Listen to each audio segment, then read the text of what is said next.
പൊരി ഉണ്ടാക്കി. പഴംപൊരി ഞാൻ വീഡിയോ ഒന്നും എടുത്തില്ല. അപ്പം പഴംപൊരി ഉണ്ടാക്കിയപ്പോൾ 3 പേര് കഴിക്കത്തില്ല.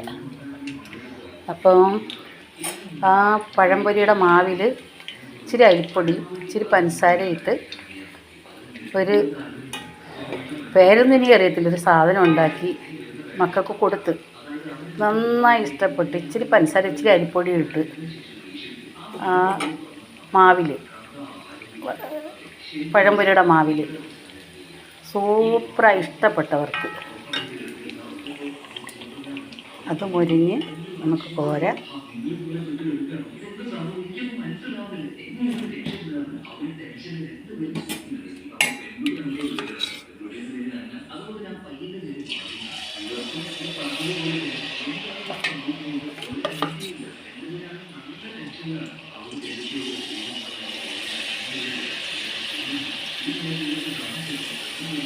മുരിയട്ടെ.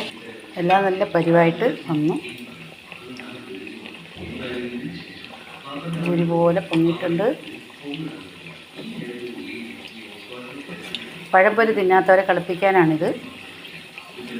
ഈ പഴംപൊരി ഈ സാധനം കഴിക്കാത്ത ആൾക്കാർക്ക് അത് വേറൊരു സാധനം ഉണ്ടാക്കും. ഇപ്പോൾ എന്ത് ചെയ്യാനാ, കൊച്ചുങ്ങളെ കളിപ്പിക്കണ്ടേ. നമുക്കിനി അടുത്തതുണ്ടാക്കാം. കുറച്ച് ബട്ടർ ഇട്ട്, നമ്മുടെ ബട്ടർ ഉരുകി നമുക്ക് അടുത്ത പടി ചെയ്യാം. പുക വന്നെങ്കിലും കരിഞ്ഞു പോയിട്ടില്ല, നല്ല നെയ്യുടെ മണമായി തുടങ്ങി. നമുക്ക് ഇതിനകത്ത് കുറച്ച് വെളുത്തുള്ളിടാം. ജീരകം ഇടാം ഞാൻ, പക്ഷേ ഇടുന്നില്ല, ഇവിടുത്തെ കുട്ടികൾക്ക് വേണ്ട.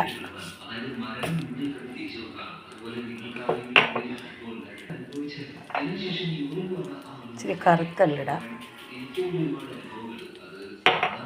കുറച്ച് മതി.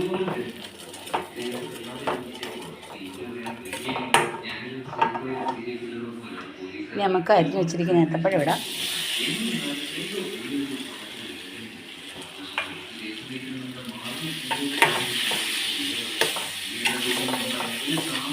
നന്നായി നമുക്ക് ഇച്ചിരി ശർക്കര ഇടാൻ, കുറച്ച് മതി. അത് നന്നായി ഇളക്കി കഴിയും. ശർക്കര ശർക്കരയല്ല, പഴം നല്ല മധുരമുള്ള അളവിൽ കുറച്ച് ശർക്കര ഇട്ടത് ഒരുവിധമായിട്ടുണ്ട്. ഞാൻ പിന്നെ എല്ലാ വീഡിയോയിലും പറയും എനിക്ക് തേങ്ങ തിരുവാൻ പറ്റാത്തതുകൊണ്ട് ഞാൻ ചതച്ചാണ് എടുക്കുന്നതെന്ന്. നമുക്ക് ഏലക്കായും തേങ്ങയോടെ ചതച്ചിടാം. നമുക്കത് നന്നായി ഭംഗിയായിട്ട് ഇളക്കി കയറ്റിയെടുക്കാം. മറ്റേ വറുക്കുമ്പോൾ ഒന്നിലൊന്നും തൊടാതിരിക്കുന്നതാണ്. ഇത് പക്ഷേ ഒട്ടിപ്പോയി. പഴം നന്നായി പഴുത്ത് അരിയാൻ പോലും പറ്റത്തില്ലായിരുന്നു. പക്ഷെ നല്ല മധുരം, നല്ല ടേസ്റ്റ് കേട്ടോ.